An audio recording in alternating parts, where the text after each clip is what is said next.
ሰሚት 72 ላይ ይህን የመሰለ አፓርትመንት አጠናቆ አቅሙን ያስመሰከረው ጎልደን ፓላስ ሪል ስቴት አሁን ደግሞ 22 ጎላጉል ፊት ለፊት ይህን የመሰለ አፓርትመንት መስራት ጀምሮ በ6 ወር ጊዜ ውስጥ እዚህ ደርሷል። በ750 ሺህ ብር ቅድመ ክፍያ እዚህ ዘመናዊ ህንፃ ላይ የቤት ባለቤት ይሁኑ። አፓርትመንታችን በውስጡ የከርሰ ምድር ውሃ መጠባበቂያ ጄኔሬተር፣ ለሁሉም ቤቶች በቂ የመኪና መቆሚያ፣ 7 ሊፍቶች፣ 2 የመኪና ሊፍቶችን ጨምሮ ጂም እና ስፓ፣ መዋኛ፣ የልጆች መጫወቻ፣ ቴራስን ያካተተ ሲሆን አሁን 10% ብቻ ከፍለው ይህንን ምቾት የራስዎት ያድርጉ። ከዚህም በተጨማሪ ሰሚት 72 ላይ 100% የተጠናቀቁ ካርታ ያላቸው ቤቶችን በ20% ቅድሚያ ክፍያ እየሸጥን እንገኛለን። ለተጨማሪ ማብራሪያ ከታች በሚገኙ ስልኮች ይደውሉልን። ጎልደን ፓላስ ሪል ስቴት። ይህ አዋዜ ልዩ ሰበር ነው። ለጥቂት ዓመታትም ቢሆን ያለቀለት ነገር ነው ቢባልም አላለቀም። የእስራኤሉ ጠቅላይ ሚኒስትር ቤንያሚን ኔታንያሁ በቅርቡ ወደ አሜሪካ ብቅ የማለት ፕሮግራማቸው ጋር የጽዮን ክንፍ የምትሰኝ አውሮፕላናቸውን ሲሳፈሩ ይዘዋቸው ከሚንቀሳቀሷቸው አጀንዳዎች መካከል ፋርሷን ኢራን ዳግመኛ የሚመታ የአዲስ ጥቃት ዕቅዶች እንደሚገኙበት ተዘገበ። የአሜሪካው ኤንቢሲ ኒውስ ቴሌቪዥን ዛሬ እንደዘገበው ኢራን የቦሊስቲክ ሚሳይል ምርቷን እንደገና መገንባት ብቻ ሳይሆን ይበልጥ እያስፋፋች ነው። እስራኤል በሰኔው የ12 ቀናቱ ጦርነት በ2017 ማለት ነው የወታደራዊና የስለላ እንደዚሁም የኒውክሌር ሳይንስ ምርምር ሊቃኖቿን ቀዳሚ ሰለባ ባደረገ ድብደባ ቀሳፊ ምት ያሳረፈችበት የቴህራን የጦር ክንድ ቢኖር የቦሊስቲክ ሚሳኤል ማምረቻና ክምችቷ እንደነበር አይዘነጋም። የኢራን የኒውክሌር ተቋሞችም የአሜሪካ ሌላ ኃያላዊ ማሳረጊያ በታከለበት የእስራኤል ድብደባ መንፈራቸው አይዘነጋም። ይሁንና ይህም ሆኖ ኢየሩሳሌም የካህናት መንግሥት ብላ የምትጠራው የኢራን አመራር ኔታንያሁን አሁንም ከፊል እንቅልፍ ሳነፍጋቸው እንዳልቀረ ይተነተናል። እስራኤልና ኔታንያሁ ኢራን የኒውክሌር ማበልጸጊያ ፕሮግራሟንም መልሳ እየገነባች ነው ብለው ይሰጋሉ። ሁለቱ መሪዎች ኔታንያሁና ፕሬዚደንት ዶናልድ ትራምፕ በዚህ ወር መጨረሻ ለመገናኘት የተቃጠሩት ፍሎሪዳ በሚገኘው የፕሬዚደንቱ ሕልምልም መዝናኛ ማርላጎ ነው። ትራምፕና ኔታንያሁ በማርላጎ ምናልባትም በሳሩ ሜዳ የጎልፍ ኳስ ቀዳዳ ውስጥ ለማስገባት ዘወርወር እያሉ የኢራንን ስጋት ያወጋሉ። ኤንቢሲ እንደሚነግረን ምንም እንኳ እስራኤል የኢራን የኒውክሌር ፕሮግራም የህልውናዬ አደጋ ነው ብትለውም ለአሁኑ ግን እንቅልፍ የነሳት ቦሊስቲክ ሚሳይሉ ነው።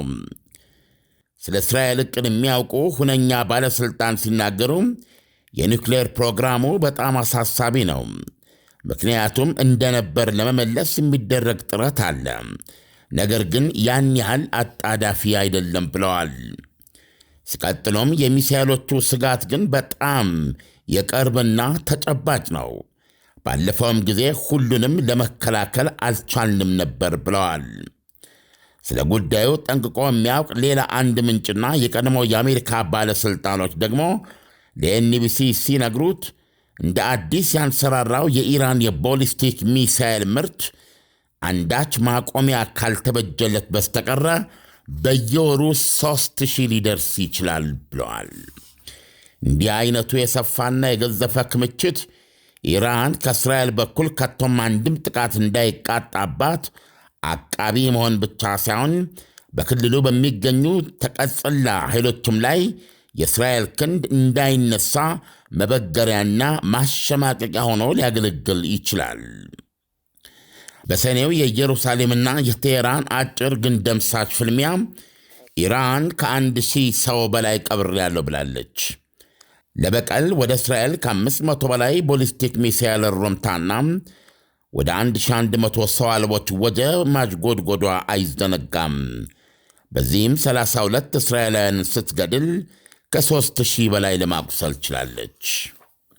ከተጎደጎዱት የኢራን የሚሳይልና የሰው አልባ ወጀቡ 36 ሚሳይልና አንድ ሰው አልባ ሰዎች የሚበዙበት አካባቢ በማረፍ 240 ሕንፃዎች ላይ ባደረሱት ጉዳት 2305 መኖሪያ አፓርታማዎችን አውድመዋል። 2 ዩኒቨርሲቲዎችና 1 ሆስፒታልም ጉዳት ደርሶባቸዋል። 13,000 እስራኤላውያን ተፈናቅለዋል። ኔታንያሁ ወሩ መጨረሻ ላይ ከትራምፕ ጋር ሲገናኙ ጠረጴዛ ላይ ዘርግተው የሚያሳዩቸው ንድፍ ኢራንን በምን ያህል ኃይል፣ በምን ያህል ፍጥነት፣ በእንዴት ያለ ድንገተኛነት እና የት ላይ ብንመታት የሚለውን የሚያሳይ የዕቅድ ዝርዝር ይሆናል ተብሏል። የእስራኤል ባለሥልጣኖች እንደሚሰጉት ኢራን የቦሊስቲክ ሚሳኤል ምርቷን ያጣደፈችውና በእጅጉ ያበዛችው የኒውክሌር ፕሮግራሟን እንደገና ካንሰራራች በኋላ ዳግም ጥቃት እንዳይደርስበት አስተማማኝ መበገሪያ ለማድረግ መሆኑን ያምናሉ። ዳንኤል፣ 1 ዓመት እንኳ አልቆየም ይሄ ውጊያ ከተደረገ ሰኔ ወር ውስጥ ነው ሁላችንም እንደምናስታውሰው። ከዛ በኋላ እንግዲህ ብናስበው ወደ 7 ወር ነው። በዚህ በ7 ወር ጊዜ ውስጥ አሁን የዘገባ እንደሚነግርና ሌሎችም ዘገባዎች የሚያወስት ነገር ነው። ኢራን የቦሊስቲክ ሚሳኤል ምርቷን በከፍተኛ ደረጃ እያስፋፋች መሆኗን የሚገልጸው ዜናው። በተለይም በዚህ ዜና ላይ ተጠቀስ እንጂ ለዚህ የቦሊስቲክ ሚሳኤል ምርቷን ለመቀጠል እጅግ አስፈላጊ ወይም ወሳኝ የሆኑ አስፈላጊ ቁሳቁሶችን ከቻይና በገፍ እንደቀረበላት ሲዘገብ ቆይቷል። ይሄ በዚህ እንዳለ የሞሳድ ዋና ኃላፊ ዴቪድ ባርኔ በበኩላቸው ባለፈው ማክሰኞ ምንድን ያሉት የኢራን የኒውክሌር ፕሮግራም ለእስራኤል ሕልውና ስጋት ነው። ስለዚህ እስራኤል ደግሞ ከዚህ የሕልውና ስጋት ነፃ መሆኗን ለማረጋገጥ በምንም መንገድ የኢራን የኒውክሌር ፕሮግራም እንዳንሰራራ መፍቀድ የለባትም ነው። ይሄን ማድረግ ብትችል የኒውክሌር ፕሮግራሟን እንደገና ማንቀሳቀስ ከቻለች ኢራን በፍጥነት በጥድፊያ ወደ ቦምብ ስሪቱ ነው የምትገባው የሚል ነው ማስጠንቀቂያቸው። ስለዚህ በምንም መንገድ የሚሳኤል ፕሮግራሟን ማንሰራረት አለመቻሏን እስራኤል ማረጋገጥ አለባት የሚል ማስጠንቀቂያ ነው የሰጡት። እና በተለይ አሁን እዚህ ዜና ላይ እንደምትሰማው ለማመን ይከብዳል። አሁን ራሷ እስራኤል በምታስቀምጠው ይሄ አሃዝ ትክክል ሆኖ ከተገኘ በየወሩ የኢራን የቦሊስቲክ ሚሳኤል ምርት ዳንኤል በየወሩ እስከ 3000 ሊያድግ ይችላል። አሁን በየወሩ 1500 እየሰራች ነው ብለን እናስብ። አየህ 3000 በየወሩ 3000 መድረሱን ትተን 1500 ግማሹን እየሰራች ነው ብለን ብናስብ በ10 ወር ውስጥ 15000 ቦሊስቲክ ሚሳኤል ነው የምትሰራው ማለት ነው። ልብ አድርግ፣ ቅድም የጠቀስናቸው ነገሮች አሉ። 32 እስራኤላውያን የሞቱበት፣ 240 ህንፃዎች የፈራረሱበት፣ የተወሰኑ የተመቱ ወታደራዊ ኢላማዎችም አሉ።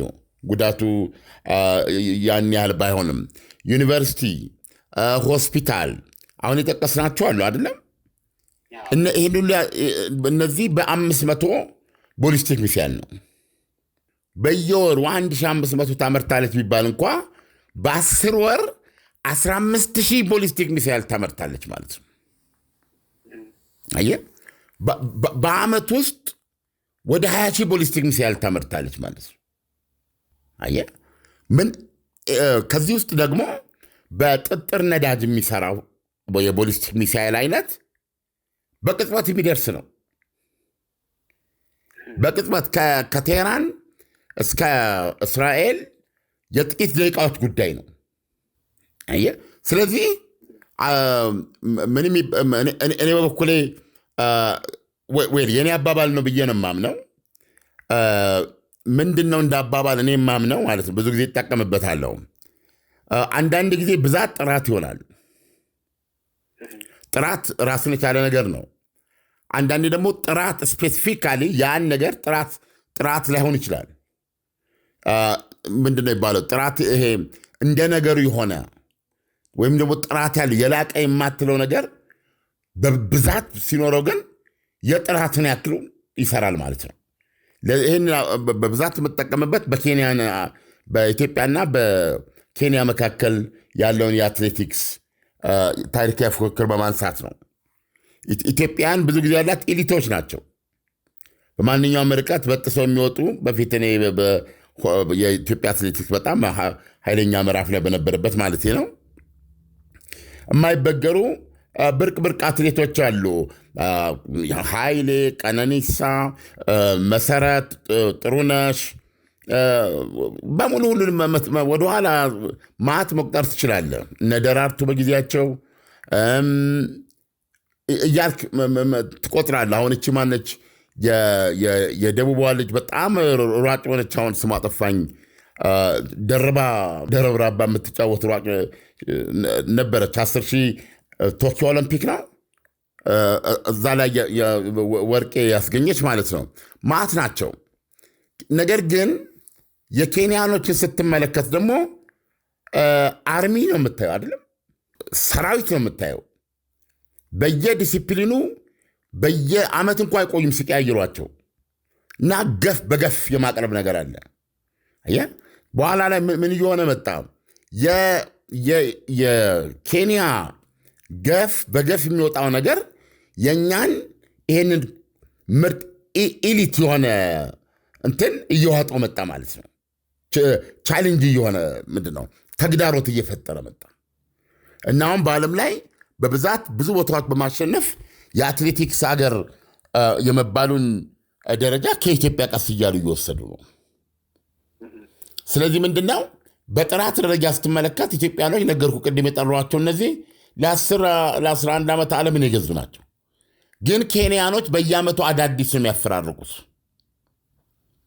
ጥሩነሽን ለመጣር 10 ዓመት ያስፈልጋል። ነገር ግን ኬንያኖች ሌላ 10 ሺህ ጀግና ሲፈጥሩ ባለፈው ያሸነፈችዋ በሚቀጥለው በሌላ ነው የምትተካው። ብዛት አለ ማለት ነው። ኬንያ ጋር ብዛት አለ፣ እኛ ጋር ጥራት አለ። መጨረሻ ላይ ያየነው ግን ብዛት ጥራትም ይሆናል ለካ የሚያስብል ነው። እና ይህን ምሳሌ ያመጣሁት ለምንድን ነው? ይሄ ያላት የኢራን የሚሳኤል የቦሊስቲክ ሚሳኤል የጥራት ደረጃ ብዙ የሚነቀሱበት ነገሮች አሉ። ራሽያ ከምትጠቀስበት ቦሊስቲክ ሚሳኤሎች አንጻር፣ እስራኤል ልትጠቀምበት ከምትችለው ቦሊስቲክ ሚሳኤሎች አንጻር ብዙ የሚነቀሱበት ነገሮች ሊኖር ይችላል።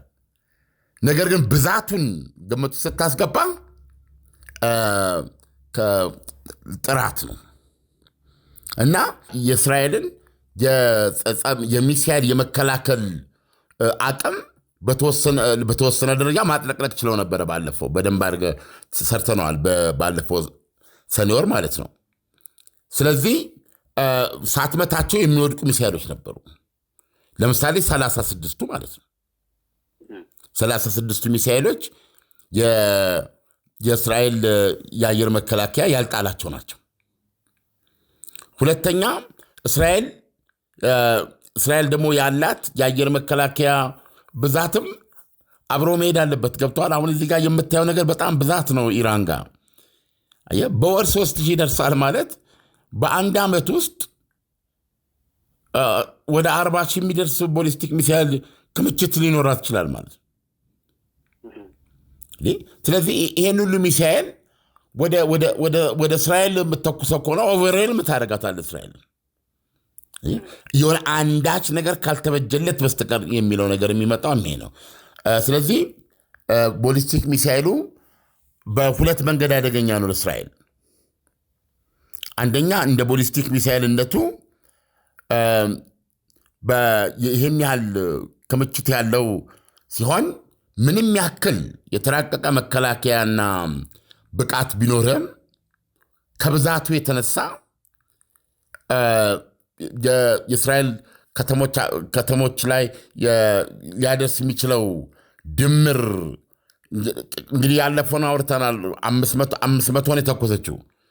505 ሺህ ቢሆንስ 10,000 ቢሆንስ የሚል ነገር ትወስዳለህ። ስለዚህ አንዳንድ ጊዜ በእስራኤል ደረጃ የማታስተናግደው ጉዳት ሊሆን ይችላል። ልትቀበለው አናክሰብት የሆነ ጉዳት ሊያመጣ ይችላል። ልትቀበለው የማትችለው ማለት ነው። ስለዚህ ይሄ በሚሳኤል አደጋነቱ ነው። ቦሊስቲክ ሚሳኤሉን በተመለከተ ይሄ መውደም አለበት ነው። አሁን ኔታንያሁ ከትራምፕ ጋር የሚወያዩበት ነው የሚለው። ሁለተኛውና ከባዱ ተልዕኮ የሚሳኤል ይላል ዜናው ላይ በደንብ ሰምተህ ከሆነ ማለት ነው እነዚህ ባለስልጣኖች የሚሉት የዚህ ሚሳኤል ክምችት ዋና ዓላማ አሁን ኤኒ ግጭት ከኢራን ጋር ቢፈጠር ይሄንን በሰፊው አስፋፍታ እያመረተች የምትገኘውን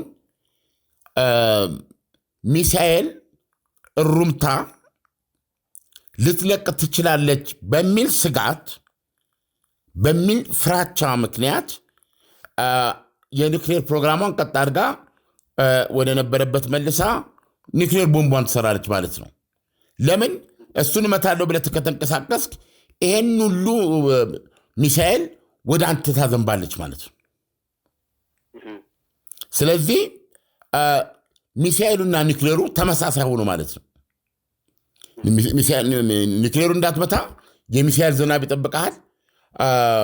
የሚሳኤል ዝናብ ይሄ የኒውክሌር ኃይሉን አደገኛ አይደለም ብለህ እንዳትወ ደግሞ የኒውክሌር ኃይሉ ላይ ምንም እንዳታደርግ መጠበቂያ ነው።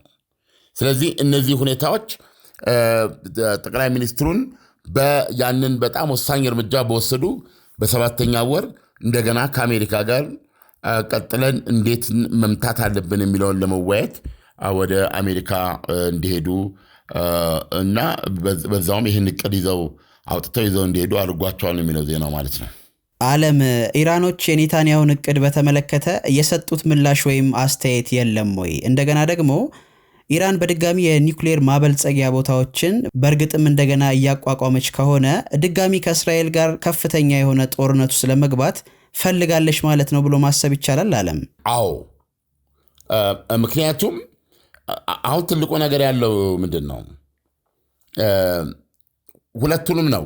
አሁን እንግዲህ እስራኤል ከዚህ በፊት ኢራን የኒውክሌር መሳሪያ ስትይዝ ቆሚያ ላይም ምክንያቱም የህልውና የስጋት ነው የሚል ነው።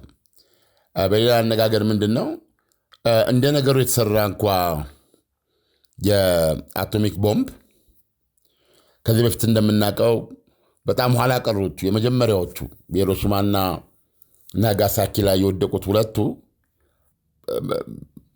ከ80 እስከ 200 ሺህ ሰው ነው ያጠፉት። ስለዚህ እስራኤል በጂኦግራፊ ደረጃ በጣም ትንሽ ሀገር ናት። እጅግ በጣም ትንሽ ሀገር ናት። ኢራን ምናልባት 10 20 አላቅም፣ በጣም ሰፊ ሀገር ናት ከእስራኤል።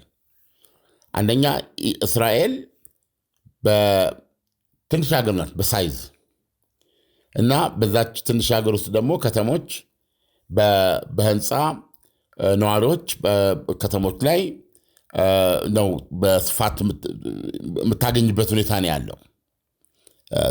በአንጻራዊነት ጥቅጥቅ ያለ አሰፋፈር ነው ያለው። ስለዚህ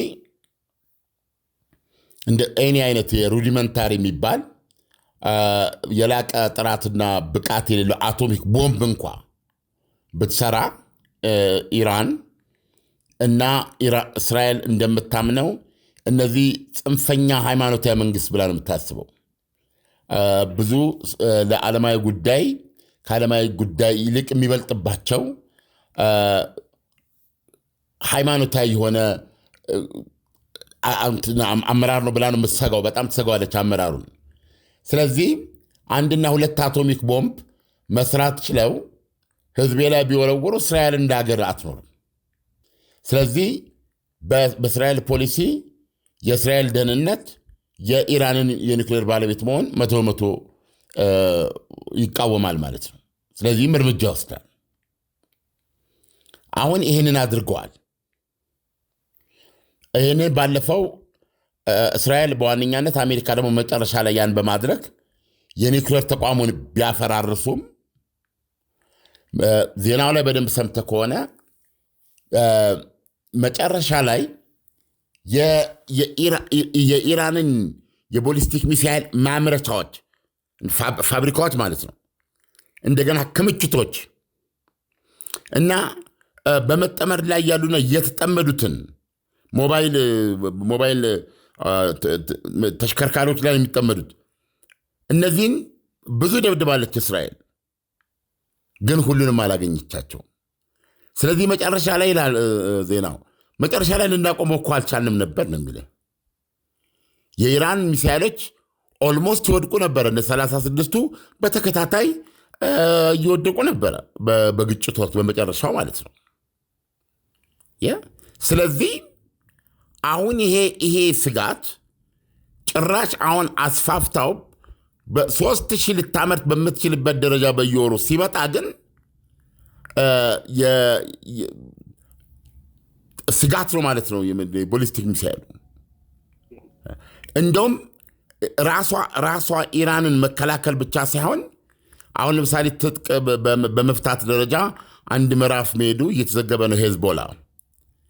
ሄዝቦላ ያሉ እንደ ሌሎች በኢራቅም ውስጥ ያሉ ደጋፊ ኢራን የሆኑ ንቅናቄዎች፣ የየመን ሁቴዎች የመሳሰሉት ላይ ሁሉ እስራኤል ጥቃት እንዳታደርስ ለመበገር ያስችላታል ነው የሚለው ይሄ ክምችት ከቀጠለ።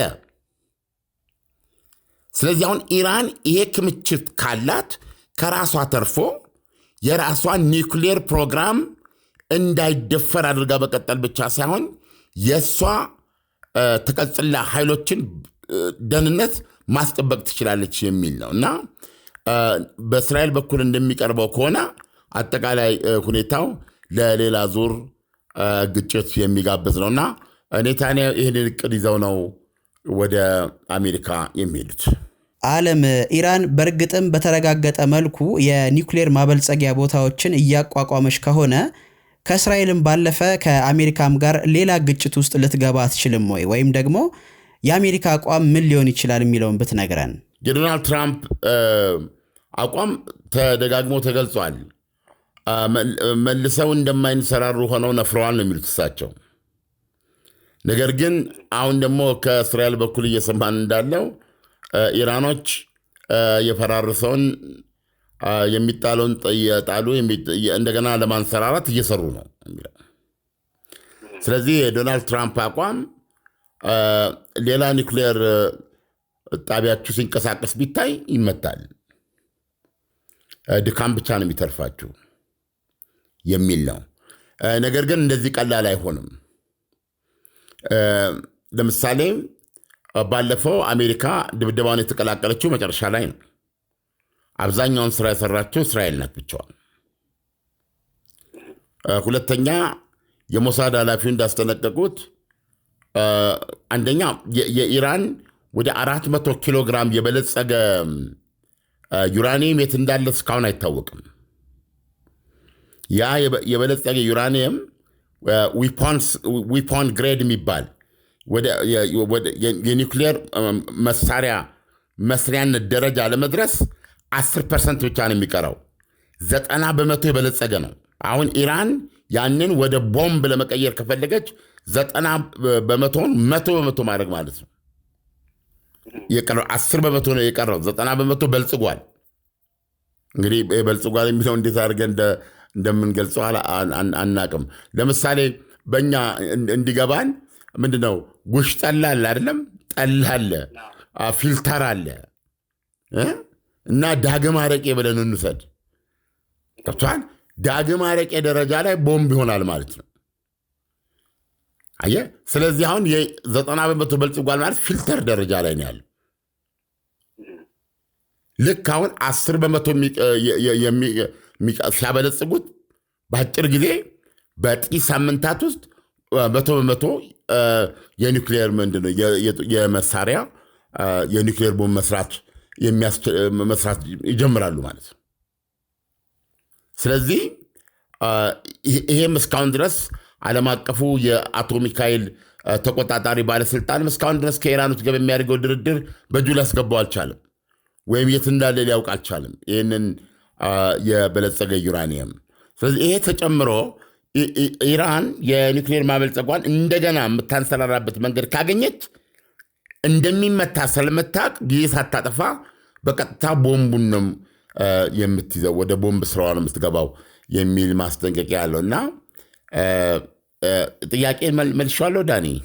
አዎ አለም፣ ይሄ ነው ያለው ሁኔታ እና ኢራን ደግሞ ትልቁን ዋስትና የሚሰጣት ኒውክሌር ከሰሩ ሀገሮች አንዷ ከሆነች የነ ሰሜን ኮሪያ የነ አሁን እንደምትመለከተው ማነው ራሽያ ምንም እንኳን ኔቶ በውክልና ከጀርባ ሆኖ ብዙ ጥቃት ቢያደርስባትም በፊት ለፊት ግን አንድ ጥይት ተኩስባት አይችልም። ምክንያቱም ኔቶ በፊት ለፊት ተደርቦ በቀጥታ ከዩክሬን ጀርባ ቆሞ ውጊያ ውስጥ ገባለሁ ብሎ ቢል የኒውክሌር ጦርነት ልታነሳ እንደምችል ያውቃል ራሽያን። ስለዚህ ራሽያ ይህን ሁሉ ውጊያ ስታደርግ አብዛኛው ጦርነት የሚካሄደው ወይ ሙሉ በሙሉ ማለት ይቻላል ዩክሬን ውስጥ ነው። አየህ ኔቶ የ32 አገራት የጦር ማህበር ነው። ባለው ኃይል ክምችት አስበው አንድ ራሽያ ነች እዚህ ጋር። ነገር ግን አልፎ ተርፎ ራሽያ ላይ እርምጃ ለመውሰድ አይችልም። አየህ አሁን ዩክሬን በራሽያ ወደብ አፍ ውስጥ እየተላመጠች ነው ያለችው፣ አልተዋጠችም እንጂ። ስለዚህ እንዳትዋጥ ከመንጋጋው ለማውጣት ይስባል፣ የተለያየ ነገር ያደርጋል እንጂ የድቡን አይን ግን መንካት አይችልም። ምክንያቱም ድቡ አይኔ የተነካ ብሎ ያሰበ ጊዜ ወደ ኒውክሌር ጦርነት ሊገባ ይችላል። ስለዚህ ኔቶን በግሮታል ማለት ነው። የራሽያ የኒውክሌር ባለቤት መሆን ኔቶን ያለውን አቅም ሁሉ ተጠቅሞ ወይ ነዶ እያለ ይተዋል እንጂ ራሽያን ምንም ሊያደርግ አይችልም። ለምን ሳት የሚለው እጁ እሳት ይከተላል ማለት የኒውክሌር እሳት። ያ ደግሞ የጋራ መተላለቅ ነው የሚያመጣው። ስለዚህ ኢራን በዚህ ማለች በዚያ የኒውክሌር ቦምብ ይዛ ብትገኝ ምንም የኃይል እርምጃ መልሰ ልትወስድባቸው አችልም ማለት ነው። የኒውክሌር ዲተረንስ የሚባለውን ተቀዳጁ ማለት ነው። በኒውክሌር እነሱ ከመታቸው እና ስጋት ለህልውናቸው ስጋት ነው ብለው ካሰቡ ኒውክሌር ሊጠቀሙ ይችላሉ። በእርግጥ የኒውክሌር ቦምብ መስራት አንድ ነገር ነው። ምንድነው? ከዛ በኋላ ደግሞ ቦምቡን ራሱ መስራት አንድ ነገር ነው። እንደገና ቦምቡን ደግሞ ሚሳኤል ላይ እንደሚገጠም አድርጎ መስራት አንድ ነገር ነው እና ይህም የራሱን ሂደት ይፈጥራል። ግን ዞሮ ዞሮ ኢራን አሁን ባላት የቴክኖሎጂ ደረጃ እድሉን ካገኘች እንደገና ማንሰራራት ከቻለች በጣም ባነሰ በሳምንታት ጊዜ ቦምቡን ልሰራው በወራት ዕድሜ ደግሞ ይሄ ምንድነው ሚሳኤል ላይ እንደሚጠመድ አድርጋ ልትሰራ እንደምችል ብዙ ትንተናዎች ይናገራሉ። አለም ለትንታኔው በጣም አመሰግናለሁ። መልካም አዳር ይሁንልህ። መልካም አዳር።